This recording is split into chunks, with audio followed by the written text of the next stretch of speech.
Welcome to Decoding Devy. I am Brandon Hay, and you can find me on Twitter at HeyB3. And we're brought to you by the IDP guys. Make sure to like and subscribe to the YouTube channel. Tons of great podcasts on there and great content. And make sure to check out on Sunday the Start Sit Show. Sometimes I am even on that. So we had another week of college football. Week 5 is over. There's a couple upsets, almost a huge upset with Georgia. So let's go ahead and get into everything. So first of all, it started off on Friday with UCLA was not a top 25 team last week, but they were undefeated like Washington. And there was a battle on late Friday night. A lot of people probably didn't catch it since it's on the West Coast, so it didn't start, I believe, till after 10. But UCLA came out victorious, 40-32. Michael Penix Jr. struggled a little bit, even though he threw for 300 yards and 4 touchdowns. Dorian Thompson-Robinson really played well. He had 3 passing touchdowns, had a couple of nice runs, and he is someone that I think people should start looking at because he is showing more consistency this year, raising his completion percentage over 70%. First time in his career. So if he can start to put back-to-back games, not only could UCLA, have a chance in the Pac-12, but also he could get on some radars for the NFL next year because he really hasn't been there yet. And then Michigan went to Iowa. Not a big game because Iowa's not ranked, but they had that great defense, and Michigan did come away victorious 27-14. Did not necessarily pass the ball well, but Blake Corum had another big day with 29 carries for 133 yards and a touchdown. I think he's definitely going to be in the consideration for the Heisman if he doesn't get hurt. He's busting up big runs and someone they can really depend on, and it's helping his draft stock because he's showing he can take the pounding and get a lot of carries. And next we have Georgia, who went to Missouri. You would think this would be an easy game. Georgia struggled a little with Kent State last week, so people probably thought, they would, right the ship and everything. But they were down most of the game in this Missouri game. If Missouri could have got some of the touchdowns in the red zone where they had to settle for field goals, they would have won this game. They were up most of the game, and Georgia came back at the end. Missouri had a good, game plan, and they played very good on defense. Georgia was not able to block very well up until the fourth quarter. And Stetson Bennett did end up with 300 yards, but on 24 of 43. The offense had to settle for some field goals, but in the end, they had enough. So that's something to look for going forward because Georgia's obviously a very good team, but they want to be the best and finish as number 1. So we'll see how they kind of come back this coming week against Auburn, a rivalry game for them. I'm sure they are going to come out fired up. Alabama versus Arkansas. The line was 17 on this game. I thought it would be closer. It was not close at the beginning. Then Bryce Young hurt his shoulder, and there's questions about when he'll be back and his health. But then Arkansas was able to come back in the game with some good running by Rocket Sanders, and some of the receivers started to play better for Arkansas, and KJ Jefferson made some moves. They got an onside kick. But then Jalen Milroe, the backup quarterback, who is a former 4-star quarterback, they changed their offense to more of a spread running. And in the second half, Jahmyr Gibbs really benefited from that with 2 long runs for touchdowns. His best rushing game this year for Alabama with over 200 yards and 2 touchdowns. So if Bryce Young is out extended period of time with Milroe, I am interested if that means Gibbs can kind of get those bigger plays with the bigger running threat. So that's something to look forward to. Ohio State played Rutgers. Not much from that other than Travion Henderson did not play. So Mayan Williams had the bulk of the load. 21 carries, 189 yards, and 5 touchdowns. Mayan Williams is someone that I wasn't very high on, especially at the beginning of last year, but he showed to be a good 1-2 punch with Travion Henderson. So he's someone to kind of keep an eye on because maybe he'll get better draft capital than everyone thinks.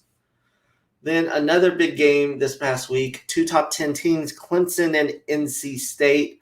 I was a little surprised by NC State not really being able to do much on offense. DJU didn't have the best passing numbers, but he did run for 70 yards and 2 touchdowns. Will Shipley looked very good. And then Leary just, didn't have much help. They couldn't run the ball, and he wasn't overly efficient. I was very high on him before the season, but he really isn't, moving to the top like many would think. Another big game with 2 top 15 teams, Kentucky and Ole Miss. I thought Kentucky would win this one, by a touchdown or more. They missed some opportunities, had some turnovers. Ole Miss was able to do enough with Quinshawn Judkins, 3-star freshman, had over 100 yards. Zach Evans is the name most people know, but Judkins is playing very well, is getting the more carries. I was surprised the Ole Miss defense played very well, and Will Levis had a turnover at the end of the game, hit a couple of them, so he did not play overly well. So it's, continue to watch Will Levis because people are putting him high in the first round based on, the tools and his running ability, but he really needs to start putting consistency together, especially against good teams. 2 top 20 teams in Oklahoma State and Baylor. It was neck and neck for a while, but Oklahoma State pulled away at the end. Their defense was just too much with 2 late interceptions. So Oklahoma State is undefeated, and they're definitely under the radar as I think they moved up to number 8 now. And then, Oklahoma, they got upset by TCU. 2 straight games where that Oklahoma defense has looked very bad. This one especially. TCU had 50 points in the third quarter. Dylan Gabriel got knocked out of this game, and the offense couldn't really do much. So, it looked good early on for Brent Venables, the new coach, but it's another trend where defensive coordinators become head coaches and their defenses are bad. So we'll see how Oklahoma responds against Texas. Jimbo's in some hot water at Texas A&M. They lose to Mississippi State. Their offense is just not very good. They lose 42-24, a lot of turnovers, and they just couldn't stop Mississippi State and Will Rogers in the passing game. Another surprise was Purdue going into Minnesota and winning that game. Tanner Morgan had 3 picks most of his career. It did not look very good. It was really the Purdue defense that really came away. And then Wake Forest was able to give Florida State its first loss. They got up big with Sam Hartman, and they were able to run the ball really well, and Florida State just didn't have enough to come back on that one. So some of the big performers this week, Drake May at North Carolina had another big game coming back from that Notre Dame game, had over 300 yards, 3 touchdowns, then 2 rushing touchdowns. Already talked about Mayan Williams. Kansas State had another big win against Texas Tech. Adrian Martinez only threw for 116 yards, but ran for 170 and 3 touchdowns. So they were really rolling. Sean Tucker had another big game, over 200 yards, but it was against Wagner, but, got back on track. Caleb Williams continues to impress. And a couple receivers that had good games.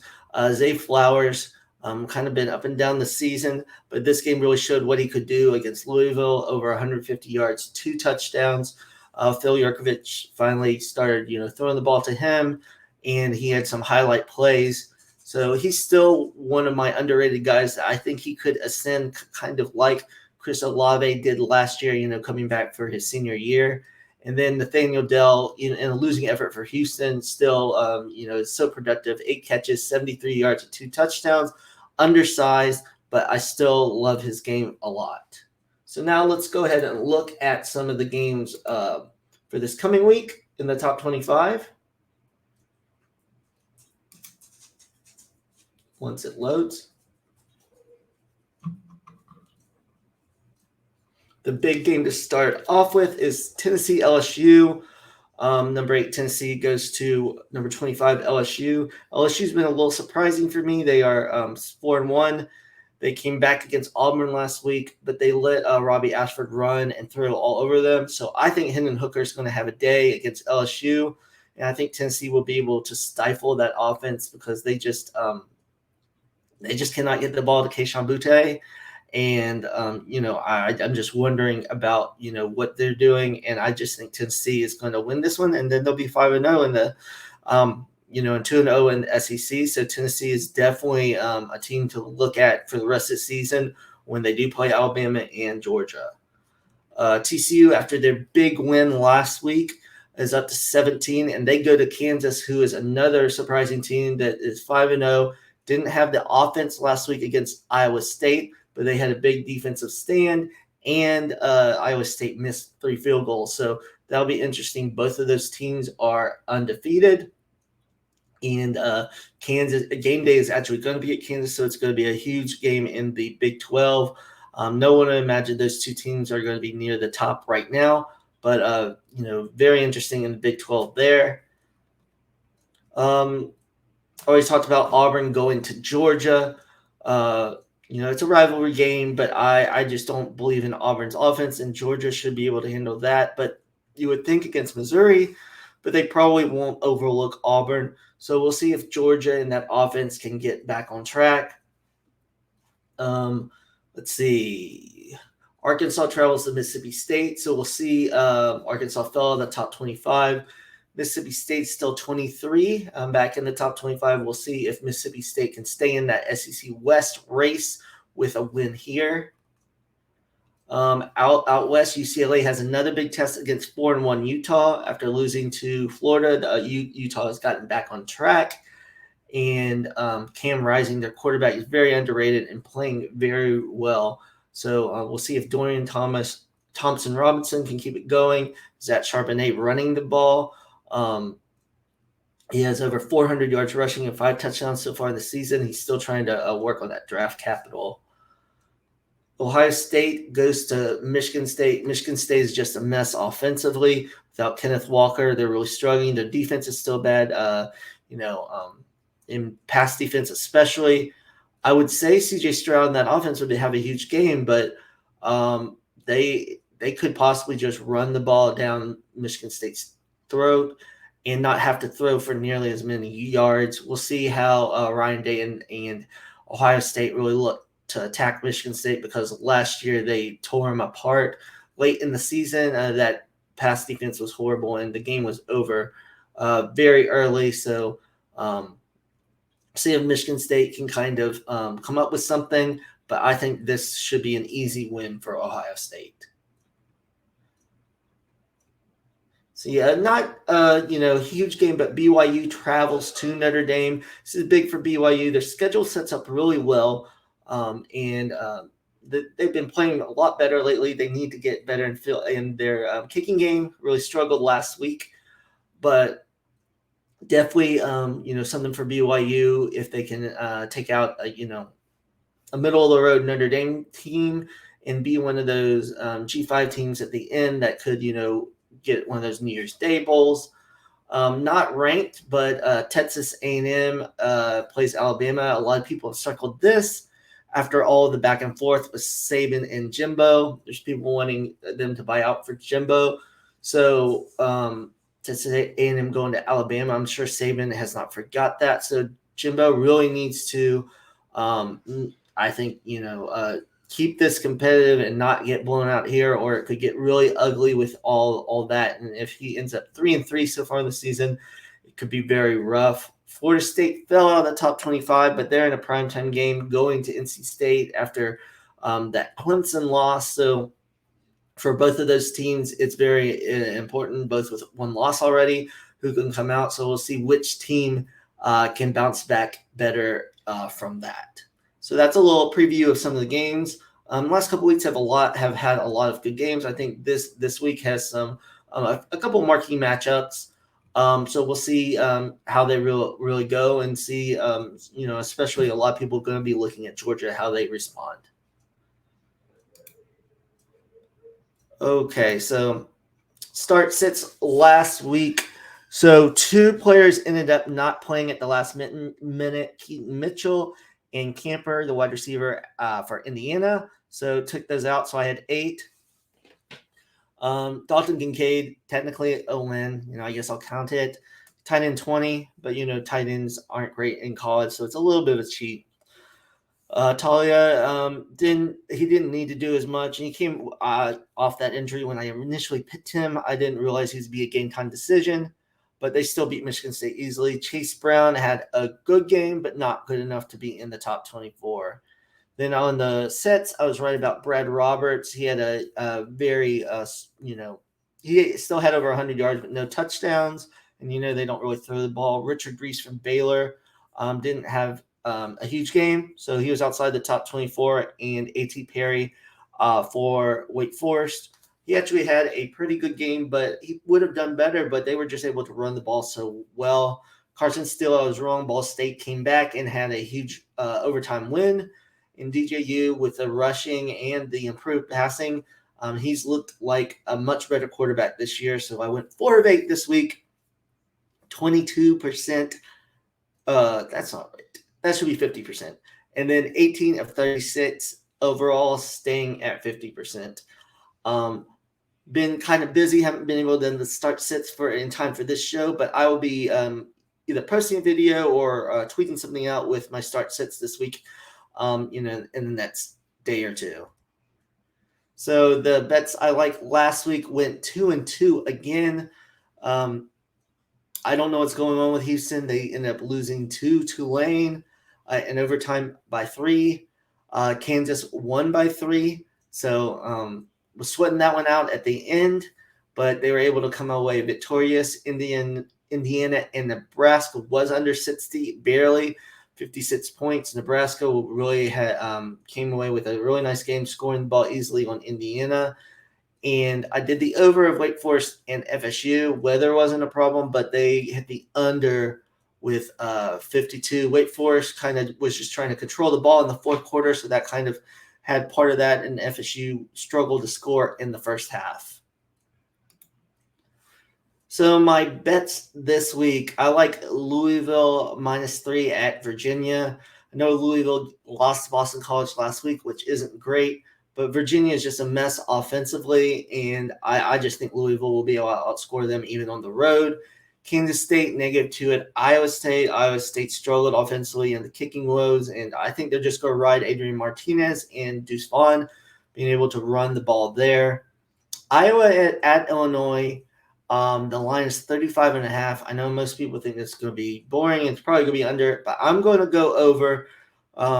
Illinois has been playing well, and I think Iowa found a little bit of offense last week against Michigan, albeit in the second half. So all I really need for this is like a 20-17 game, which I think it could very well be. And then lastly, Utah and UCLA. I'm doing the under of 65.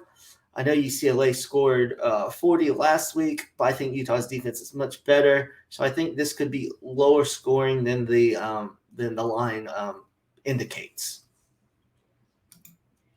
All right, DraftKings last week, even though Talia didn't finish as a great start, top 24, he still had 21 points, but for the amount you really get for him, you wanted a little bit more. Deuce Vaughn had a very good game with 21 points. Brooks did not do much. He had 7. Charlie Jones had, double digits, but he didn't have the number of receptions that he has been having. O'Connell struggled a little bit after the injury. Dane Key did not do much. I just picked the wrong Kentucky receiver. Should have looked at Berrien Brown. Roman Wilson, it was going to be a boom or bust. There was a one play where J.J. McCarthy missed him in the end zone. It would have been about a 40-yard touchdown. So adding that, it would have been a huge win for him, playing him for only 4,400. So I missed on that, but it was very close price. Didn't get the volume against Kansas State. And lastly, Sam Hartman didn't have the huge numbers he had the previous week against Clemson. So that was definitely a disappointment when you're paying 8,400 for him, and that was the most I spent. So let's try to do better this week. Well, I'll pause and just say, make sure to follow the IDP guys on Twitter and like and subscribe to the YouTube channel. Tons of great content to help you win your fantasy leagues. So this week, I'm giving the money for Hendon Hooker. Talked about how LSU struggled against Robbie Ashford last week. I'm going with Blake Corum. Even though Donovan Edwards is back, they're giving him the ball a ton. I see, him getting 15 to 20 touches, even against Indiana, and that's enough. That's enough for me to have him that high. Talked about Judkins earlier. I think against Vanderbilt, they're going to just run the ball a ton. Xavier Worthy with Quinn Ewers possibly coming back against Oklahoma, and Oklahoma's defense has been very bad. I see that as him having a big game. Jalen Hyatt has been, with a couple of injuries wide receiver wise, has been the main guy at Tennessee. I like that stack with Hendon Hooker. Ricky Pearsall for Florida. I know that passing offense hasn't been great, but they really try to get him the ball. So this is just kind of a volume play if they have to pass the ball against Missouri. Then I went with Aiden O'Connell in a bounce back game with him. I think that Purdue offense is good, and I'm just hoping for a bounce back for him.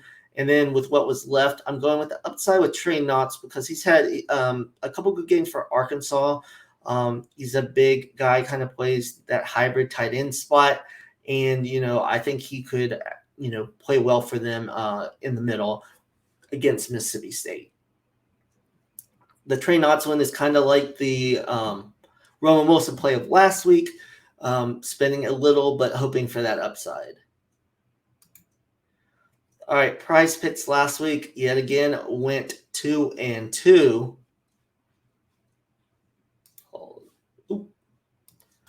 So J.J. McCarthy only had 155 yards and 1 touchdown. Actually had negative rushing yards. Didn't get over the 15. I thought he would do better against Iowa. Missed some throws down the field. Then Dalton Kincaid did not have more yards. He did end up with a touchdown. Terrence Ferguson for Oregon, well under that 31.5. He only had 16 yards receiving. And even though Texas A&M lost, Devin Achane had over 100 yards rushing. So went 2 for 2, raised our percentage up a little bit. And this week, I'm going the under in completions for CJ Stroud at 20.5. He 3 out of 5 games, he hasn't reached that 20 completions. Most of that is because they're getting up so big and they don't really have to throw. And they've really been balanced with Trevion Henderson and Mayan Williams. And in a game, they should be up big on Michigan State. He could get obviously touchdowns, but I just don't see that many completions. Trey Palmer, the slot receiver for Nebraska, really started off strong, kind of had, went down a little bit. But since Scott Frost has been fired, he has 18 receptions in the last 2 games. So I see him doing well against Rutgers. Then Ricky White had that big first game. Not as much, but he had 6 or more receptions in 3 games this year. So I have the over in receptions at 4. And then lastly, Emory Jones. He's projected fantasy scores 13.5. I have more based on his rushing ability, and he's been able to get, in the 200 range passing and a touchdown. And then also Washington kind of struggled with the mobile quarterback last week. So that's why I have those. So hopefully I can start doing better in prize picks and help everyone win some money. So that is all for this week. So more college football this week. If you're like me, you just tune in every Thursday, Friday, and Saturday. Have multiple TVs set up, so it should be another good week. Thanks for tuning in and Decoding Devy. I am Brandon Hay. Find me at HeyB3, and make sure to subscribe to the IDP guys. This is a Devy podcast, but tons of great NFL and fantasy content. And we'll see you guys next week.